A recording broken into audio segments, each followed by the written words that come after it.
I can't go into too much detail, but there is some very, very odd stuff going on.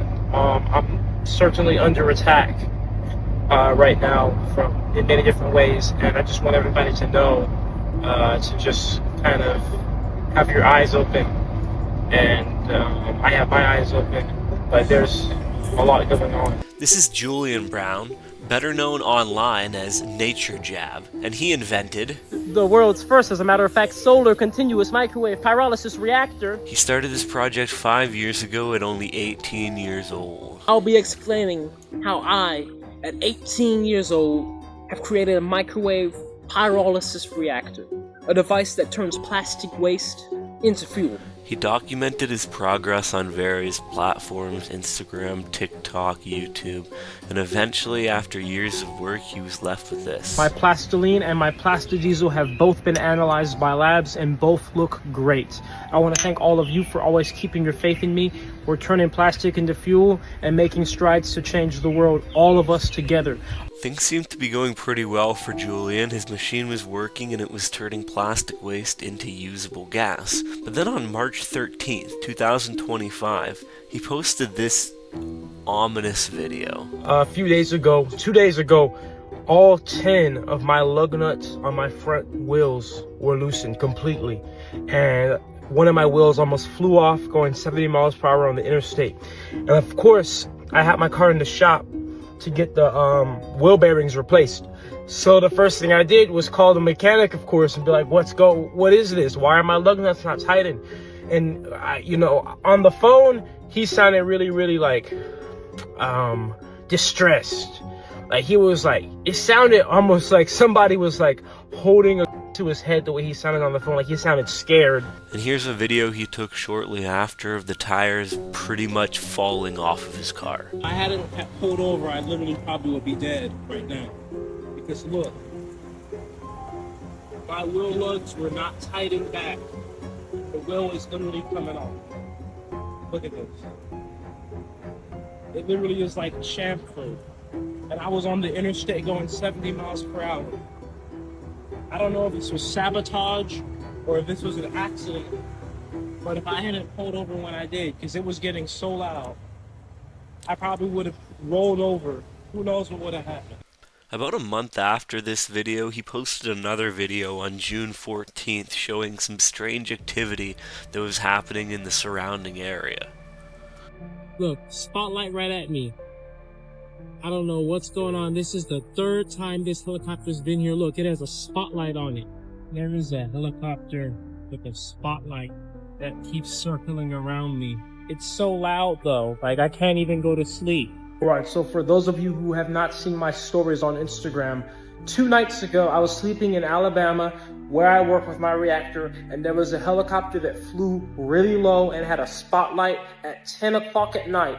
Flew over me, shined the spotlight right into my windshield, then flew away, came back, did it again, came back, did it again, came back, and did it again. It came 5 times, and this helicopter was flying so low I could feel the blades in my body.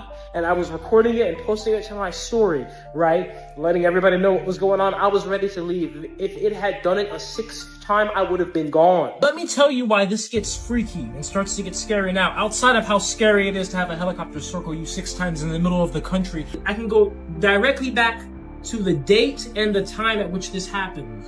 So right now I have it filtered for helicopters, and right now as I'm filming this, these are every single helicopter that's flying in the world right now, everywhere. I can't show you guys my screen because you'll know my location if I do that. But here's the scary part. I went back in time. I went hours before the helicopter ever showed up and just sat there looking at the screen, and guess what, guys?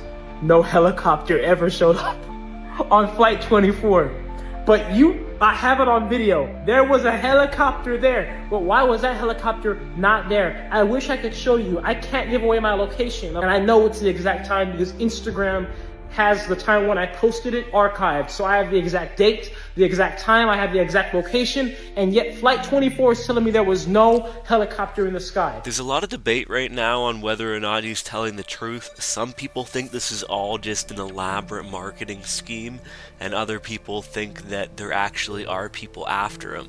And I think both of those options are possible, because yes, this would help him get more publicity, but also I think it's very possible that the oil companies are after this guy. He's making an invention that's threatening their money, and they are a multi-billion-dollar industry. You know, people have done a lot worse for a lot less. I know that I'm not gonna live long, and that's why I put every day, every hour, every minute into building, into growing. Why am I out here working on this plastic in the fuel reactor I've been working on for 5 years, since I was 17? Why am I out here in 100-degree weather? Why am I out here despite being falsely accused and reported to the EPA and the IRS? Why am I out here despite weird black helicopters that turn off their radar transponder circling me 6 times at night? Why am I out here sleeping in my van, crazy humidity, mosquitoes, gnats flying in, and yet I still do it? Why am I out here despite having to drive 4 hours every time I want to work on this machine? Because when I was doing it in my parents' backyard, I blew myself up and I had to go to the hospital for 2nd-degree burn surgery. I do this because this is my mission that I've assigned myself to. I do this because I do not fear death. I do not fear suffering or uncomfortability. You know what I fear? I fear allowing an idea of something that may not even exist or happen have enough control over your entire life to where you're not even really living your life.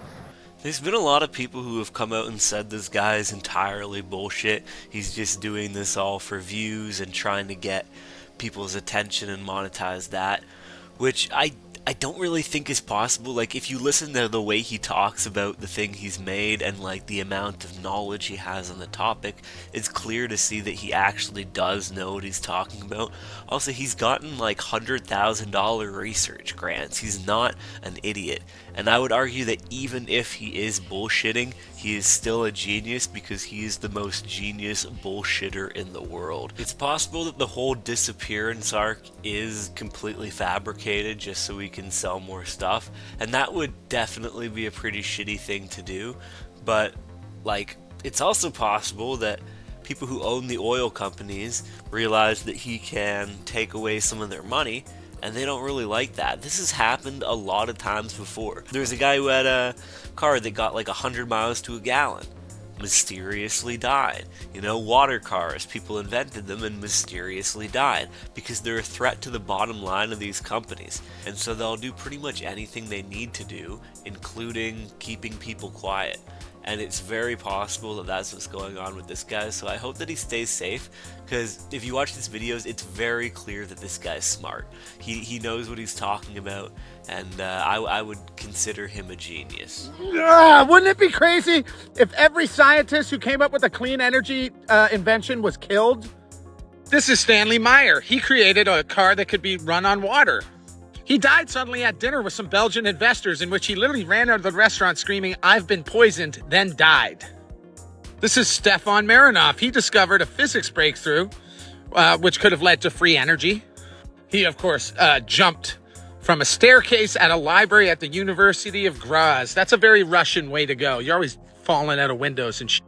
Eugene Malov, he discovered a cold fusion breakthrough, which could have led to free energy. He was murdered at a rental property. He was cleaning. Dmitry Petronov, he invented a plasma battery. He just disappeared. No one knows what happened to him. Zachary Warfield also invented a plasma battery. He died in a boating accident. That's original. Ari DeGus found dead in his car. Mark Tomoin died suspiciously in his home. Apparently people have reached out and talked to his mom and confirmed that he is in fact safe, so that's good news, but he's still not active online. I hope everything's alright, and I'm going to be looking deeper into the criticism of him, because there's a lot of people who are very critical of this guy, and I want to take a deeper look at that and figure out what's really going on here, and that'll come soon. This video is a little bit rushed just because this is an ongoing situation. But yeah, Julian is for the moment okay, which is great news, and hopefully no one gets him, because this is the type of people that people like to get. Anyways, guys, I've been Chris. Thank you for watching, and I'll see you next time.